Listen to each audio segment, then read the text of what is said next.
Hello, fellow drinkers at the Jolly Heretic, resident poet here, and a hello again to those of us joining from History Debunked. Now, first of all, as usual, I shall round up Ed's Quick Pint series over the last few days. Now, one of the first ones I saw was Ed's little video on the subject of midwits and how they often cry out for others in arguments to define their terms. Now, in my view, that's a desperate attempt to win an argument and a classic diversionary tactic, and it prompted me to write a quick poem.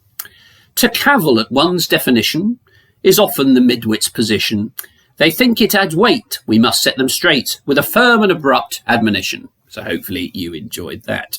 And the next Quick Pint video this week was on the subject of how there seem to be very few, or possibly even no, spiteful mutants in Japan, or indeed if there are any, then they don't have any undue influence upon their society, which I thought was quite interesting.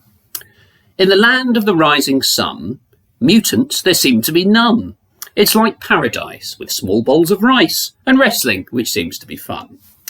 And then on last night's stream, which I hope most of you, or possibly even all of you, managed to witness, Ed schooled us all in the subject of UFOs, that is, unidentified flying objects, and how over the last few decades there seem to be more of them than otherwise there would have been. And he gave us quite an interesting point of view that the people who claim to have seen these objects are similar psychologically to those who would have had deep and profound religious experiences in centuries past.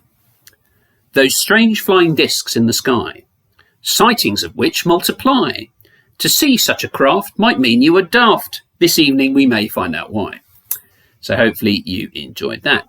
And now moving on to History Debunked. And as always, Simon has been prolifically busy producing videos left, right and centre.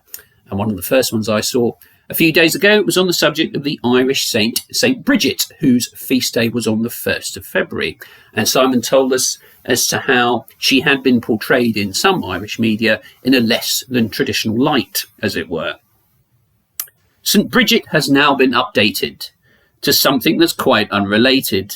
This sort of trick does make me feel sick. Why should it be celebrated?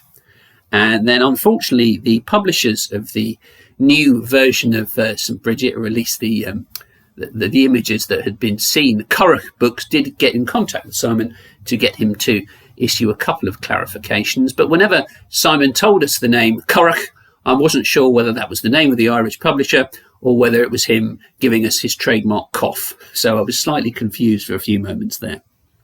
And then shortly afterwards, Simon gave us a video on the subject of reparations for 19th century slavery, that is, reparations for the transatlantic slave trade, and how it seems to be that the people who clamour for this the most seem to be pretty silent on the subject of the modern slave trade, which is currently happening all around us and affects many thousands, if not millions of people. Folk wanting cash due to slavery is, shall we say, quite unsavoury. It's going on now, right under their brow, but to say this requires some bravery. So that was my little roundup of History Debunked this week. One tweet I saw the other day was of a story in the Daily Mail of how a young female cast member of a TV remake of the 1990 drama The Darling Buds of May ended up leaving the series due to the unwelcome, amorous attentions of a fellow cast member who played the character Charlie Charlton. His casting was, how shall we put it, less than traditional. But anyway, it did prompt me to write a little poem. The new version of Darling Buds is one of TV's latest duds. The bloke playing Charlie resembles Bob Marley and thinks he is one of life's studs. So hopefully you enjoyed that little poetic take on events which happened quite recently, although it was quite unfortunate for the young lady, the young glamorous actress. Speaking of glamorous young ladies, it does remind me of rather a funny story. So anyway, there were these two cousins who also happened to be priests, and every so often, once every couple of years, they would visit one another. And on one such visit, the visiting priest noticed that his cousin had recently engaged the services of a very young, very attractive young female housekeeper. And he says to him, well, cousin, come on, I know we're both priests, but I have to ask, have you ever been tempted to break your vows of priestly celibacy?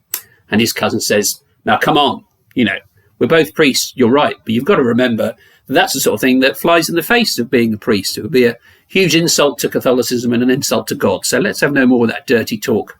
And his cousin says, okay, I'll try and keep my mind out of the gutter. So they put this rather regrettable incident behind them, and then they have the next couple of days where they get together and discuss priestly things. And then the visiting priest goes off and returns home, packs his bag and leaves.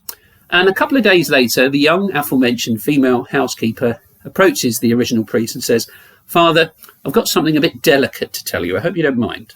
And the priest says, no, don't worry, dear. Of course, you can tell me anything. What is it? And so the young girl says, it's just that I've noticed that the sterling silver soup ladle that we have has gone missing, and it seems to have gone missing at exactly the same time as your cousin left. Now, I know this is very delicate, but I just thought I had to mention it to you. I've searched high and low, and I can't find it anywhere. And the priest says, OK, that's fine. I realise it's delicate, but you did the right thing in coming to speak to me. And shortly afterwards, he rings up his cousin who had visited and says, OK, cousin, how are you? And the cousin says, yes, I'm fine. What can I do for you? Lovely to visit you a few weeks ago. And the priest says, yes, lovely to see you as well. I just have rather a delicate matter. We've noticed that our sterling silver soup ladle has gone missing, and it's gone missing since the day you left. Now, I'm not saying you did take it, and I'm not saying you didn't take it, but please, could you just tell me what you think of the situation? And his cousin says, OK, well, I've got something to say to you. You're a very attractive female housekeeper. I'm not saying that you are sleeping with her, and I'm not saying that you're not sleeping with her. But if you've been sleeping in your own bed the last few days, you would have found your soup ladle. That was just a roundup from me today of the Jolly Heretics output and that of History Debunked. If you did enjoy it, please do like and subscribe. And thank you very much for watching, and hopefully we'll see each other very soon. Goodbye.